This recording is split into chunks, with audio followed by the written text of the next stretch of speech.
L'Éternel parla à Moïse en ces termes. Parle ainsi aux enfants d'Israël. Lorsqu'une femme ayant conçu enfantera un mâle, elle sera impure durant 7 jours, comme lorsqu'elle est isolée à cause de sa souffrance. Au 8e jour, on circoncira l'excroissance de l'enfant, puis 33 jours durant, la femme restera dans le sang de la purification. Elle ne touchera à rien de consacré, elle n'entrera point dans le saint lieu, que les jours de sa purification ne soient accomplis. Si c'est une fille qu'elle met au monde, elle sera impure 2 semaines, comme lors de son isolement. Puis durant 66 jours, elle restera dans le sang de purification.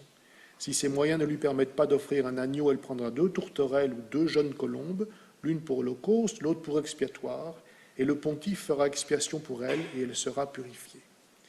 L'Éternel parla ainsi à Moïse et à Aaron. S'il se forme sur la peau d'un homme une tumeur ou un dartre ou une tache, pouvant dégénérer sur cette peau en affection lépreuve, il sera présenté à Aaron le pontife ou à quelqu'un de pontife, ses fils.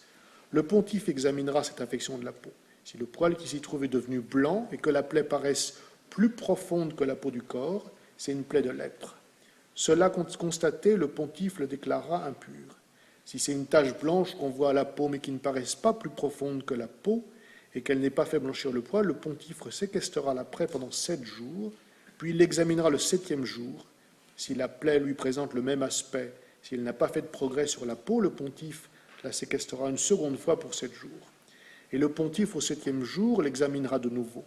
Si cette plaie s'est affaiblie et qu'elle n'ait fait aucun progrès sur la peau, le pontife la déclarera pure, c'est une simple dartre. L'homme lavera ses vêtements et sera pur. Mais si cette dartre venait à s'étendre sur la peau après qu'il s'est présenté au pontife et qu'il a été déclaré pur, il se fera visiter de nouveau par le pontife. Celui-ci constatera que la dartre s'est étendue sur la peau, et alors il la déclarera impure, c'est la lèpre.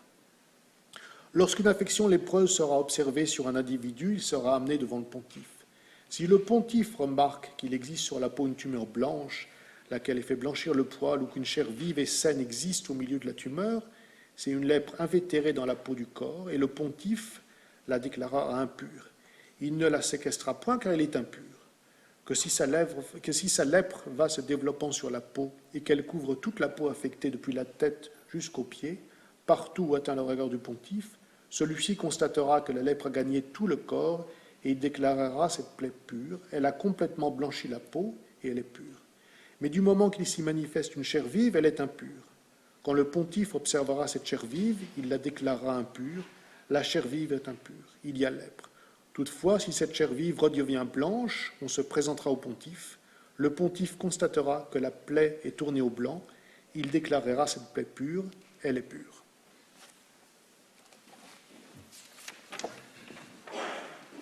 Il y a des passages de la Torah qu'il nous est conseillé de lire devant un minyan et pas plus. Non mais attendez, c'est pas celui-là, ce sont les passages de la Torah qui énoncent les malédictions sur le peuple d'Israël dans le cas où le peuple d'Israël serait infidèle. Donc soit on les lit à mi-voix, si tout le monde veut rester dans la synagogue, ou on dit que le minyan reste et que les autres sortent. Dieu merci, enfin du moins ce que je crois, il n'y a pas de dermatologue dans la synagogue aujourd'hui. Mais il y a des médecins. Je me demande ce qu'ils en ont pensé. C'était un temps où le Kohen était, d'une certaine façon, celui qui était habilité à dire qui était pur et qui était impur et à regarder les plaies qui ne sont certainement pas de la lèpre véritablement, parce que certains pensent que ce sont d'autres infections, mais je ne vais pas m'étendre là-dessus n'étant pas médecin. Mais le Kohen était habilité à le faire. Alors il faut peut-être se replacer dans les temps anciens. Nous vivons dans un monde, surtout nous dans les pays occidentaux, nous vivons dans un monde laïque, où on dit vous pouvez être croyant, vous pouvez être un non-croyant, cela vous concerne. Mais dans l'espace public, il y a une neutralité absolue. Alors vous promenez dans les campagnes en Suisse, en France, en Italie, et il y a partout dans ces campagnes, d'abord il y a des églises ou des temples dans tous les villages, et puis il y a certains lieux où il y a des symboles religieux. Le monde d'avant était un peu identique, je dis bien un peu identique à celui dans lequel la Torah a été écrite, c'est-à-dire un monde dans lequel Dieu ou les divinités étaient extrêmement présentes. Pour savoir ce qui allait se passer, on n'allait pas chercher des think tanks, on allait vers les prêtres qui égorgeaient des animaux, enfin ça c'était dans le monde gréco-latin, et qui, en regardant les viscères, décidaient ou proposaient des ouvertures, des vues sur l'avenir. C'était un petit peu, comme on dit aujourd'hui, des futurologues. Donc, le divin ou les divinités étaient extrêmement présentes. Et on peut comprendre dans ce système-là que le Kohen soit celui qui gère et qui dit qui est à l'intérieur et qui est à l'extérieur. Parce que, comme cela a été dit précédemment, tamé et tahor, impur et pur, n'a à voir qu'avec la relation avec l'autre ou la relation avec le temple.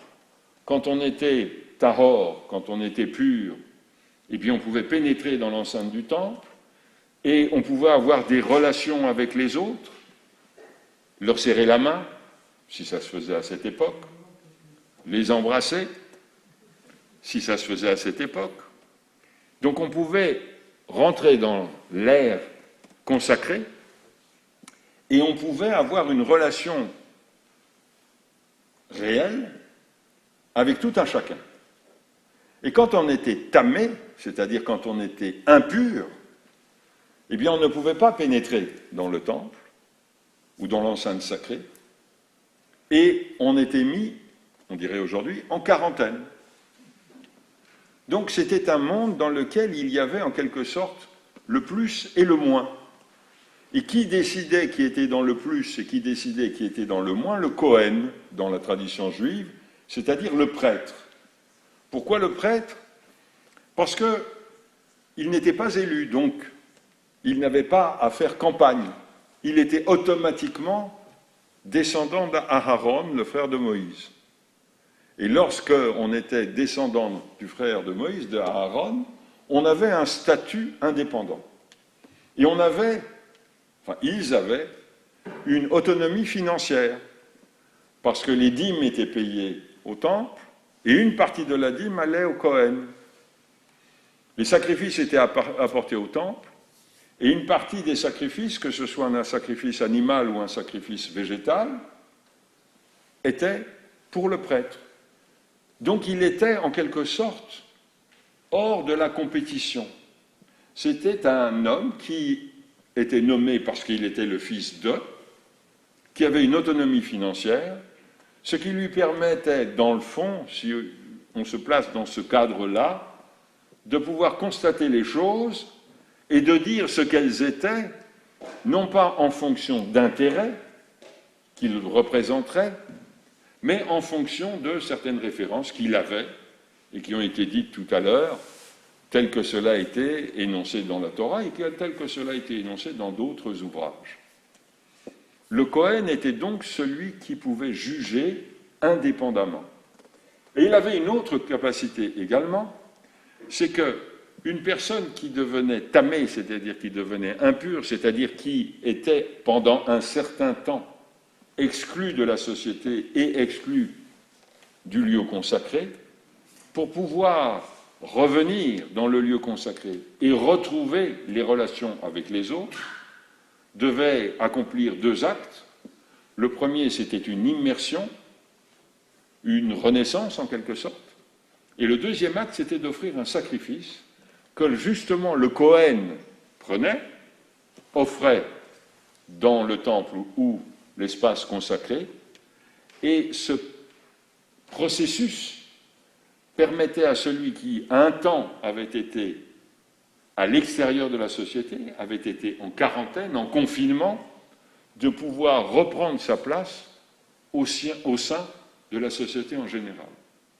Le Kohen avait cette capacité Parce que c'est lui qui avait la capacité, en quelque sorte, de dire ce qui est bon et ce qui est bon et ce qui ne l'est pas.